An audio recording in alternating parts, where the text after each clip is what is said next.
मोदी जी का पहला इंटरव्यू कब किया था आपने? पहला इंटरव्यू तो मैंने उनका तब किया था जब वो बीजेपी में पदाधिकारी थे। इतना पुराना मैंने उनका इंटरव्यू किया था 90s में। 90s में तो वो स्टूडियो में ही आते थे। तब वो बहुत आगे का सोचते हैं और बहुत अलग सोचते हैं।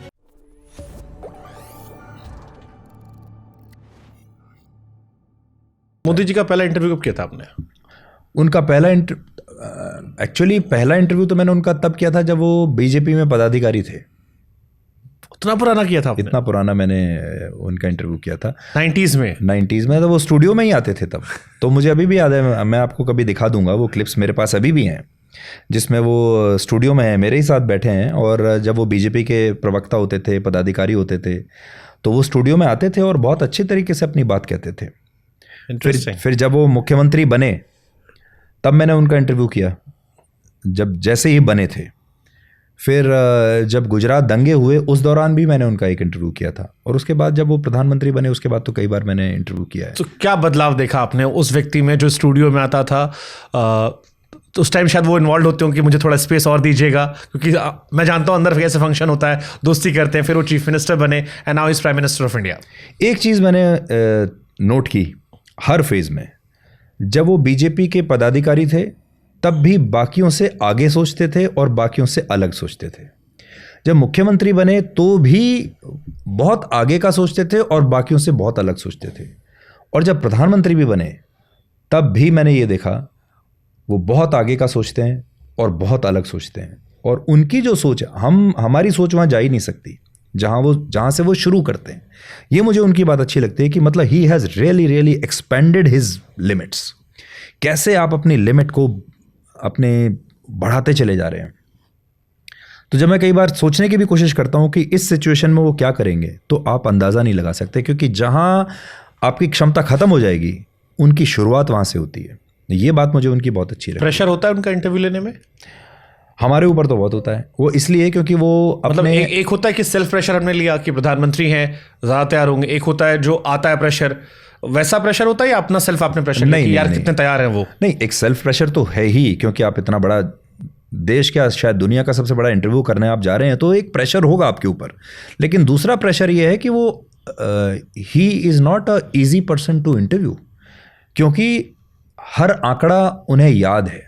उनके फिंगर टिप्स पे एक एक चीज़ है।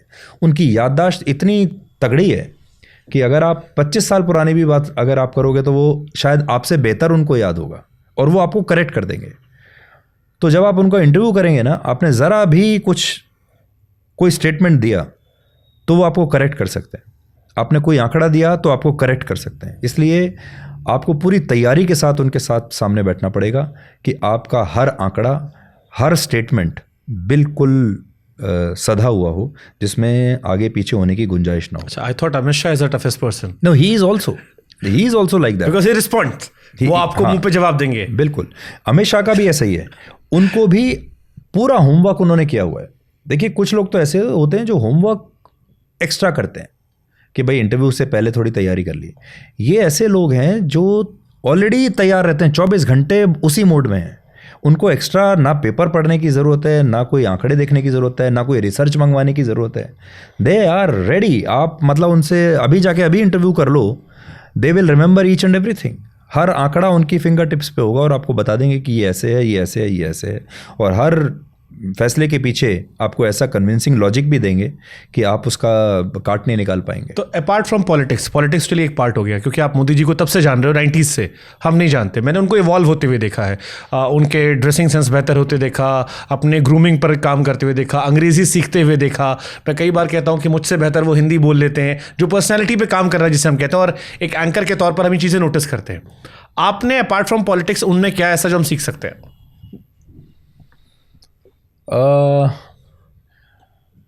संगठन की उनकी जो क्षमता है, टीम बनाने की जो उनकी क्षमता है, आप ये देखिए कि उन्होंने हर जगह जहां भी वो रहे हैं, जिस भी पद पे रहे हैं, उन्होंने अपनी जो एक टीम बनाई है, कितनी सशक्त टीम बनाई है। यही व्यवस्था इस देश की, जिसको हम ये कहते थे कि बड़ी लचर है, इसमें कुछ नहीं हो सकता, उसी व्यवस्था में उन्हीं अफसरों के साथ उन्हीं हालात में उन्होंने रिजल्ट निकाल के आपको दिया है। और उनको पता है कि इसी सिस्टम में से बेस्ट लोगों को निकाल के टीम कैसे बनानी है। आज आप पीएमओ की टीम देखिए, कितनी ज़बरदस्त टीम है वो। और इसी व्यवस्था में से उन्होंने बनाई है, ऐसे लोगों को लेके आए हैं। वहाँ आप देखेंगे एक एक आदमी 20-20 घंटे काम कर रहा है, and they are delivering like any world class multinational company. इस तरीके से वो काम करते हैं। आप कभी जाके देखिए उनके ऑफिस में, आपको ऐसा लगेगा कि आप किसी बहुत बड़ी मल्टीनेशनल ग्लोबल कंपनी के ऑफिस में गए हैं, जहाँ पे एकदम हर आदमी का जो क्यारे है वो एकदम फिक्स्ड है, एवरीबडी इज़ सो प्रोफेशनल, और हर आदमी को ब्रीफ है पूरा कि उसको क्या करना है, दूसरे आदमी को क्या करना है, and everybody is working towards the nation and towards the government, and they are responsible to the prime minister. ऐसा डिसिप्लिन और ऐसी वेल ऑयल्ड ऑर्गेनाइजेशन और एक मशीनरी, ये सीखने की बात है। तो जब हम कंपनीज बनाते हैं, जैसे मैंने बड़ी बड़ी कंपनी चलाई हैं, मैं जी का CEO रहा हूँ, अब मैं अपनी कंपनी चला रहा हूँ, आप अपनी कंपनी चला रहे हैं।